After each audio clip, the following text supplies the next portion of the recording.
One of the things that we notice here when we test this out is when the character jumps straight down on the hazard, we can see there's not a bounce force applied when you come down at that angle. That's probably because the downward force of the player is competing with the force Z that we're applying. So we're going to do something maybe a little hacky, but it does work. Right before the force is applied, we're going to do the character movement. It's called stop movement immediately. This should remove the force that's already being applied. So if I add these this way and squeeze this in here, should get a bit of a different reaction this time.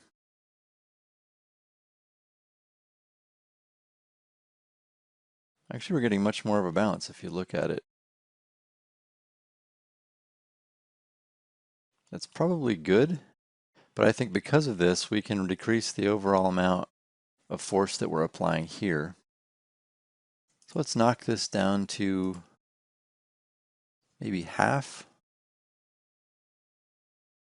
See what that looks like. And we'll also knock the force Z down to 3 million. And we'll play this and see how this looks now. That's a little timid. It's a little bit timid. Let's up that a little more again to, let's say, 1.5.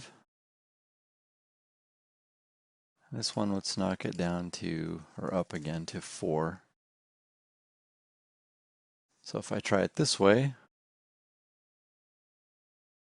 that's good. It's just a bit of a bump. Not too extreme. That should be good. The final refinement to the hit reaction we're going to add, let's see, we'll do it after the add force. We're going to make the sprite flash a little bit to show that the character is damaged, to turn red, more of an alert look to it. So for that, we're going to add a timeline.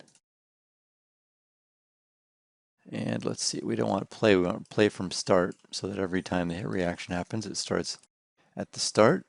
And if I open this up, I'm going to add a float track. And we're just going to call it alpha. Do a little more work here in the event graph first,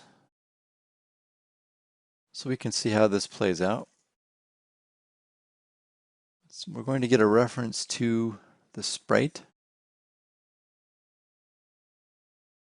right here, and we're going to set the sprite color.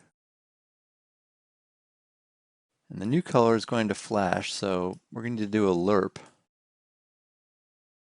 Right here we'll do lerp, linear color.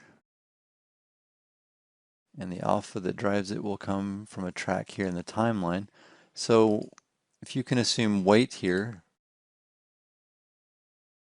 white is the default color of the sprite and red will tint it red.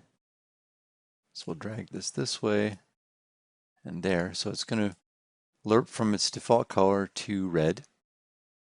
And on the update tick from the timeline, we want to connect to set sprite color. And when it's finished, we want this to connect to the rest of the event. So let's work on our timeline. Open this up and we'll have this go for about 2 seconds. So we're just going to add, let's see, 2 seconds. Let's do the length 2. Let's try 3 actually. We'll set this time to 3, set this time to 0, and then we'll put a bunch of points in like this. Oops, we'll just pop these up to 1. 1 meaning in this case lerping all the way to red. And there we go. And if I close the timeline, let me close some of these so I can see what we're doing here. we should get a flash.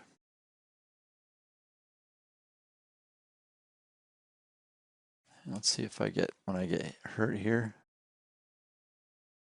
Here we go, we get a little bit of a flash. It's a little slow. I think we can speed it up a little. So let's make that a little more intense. And let's shorten it to maybe just 2 seconds.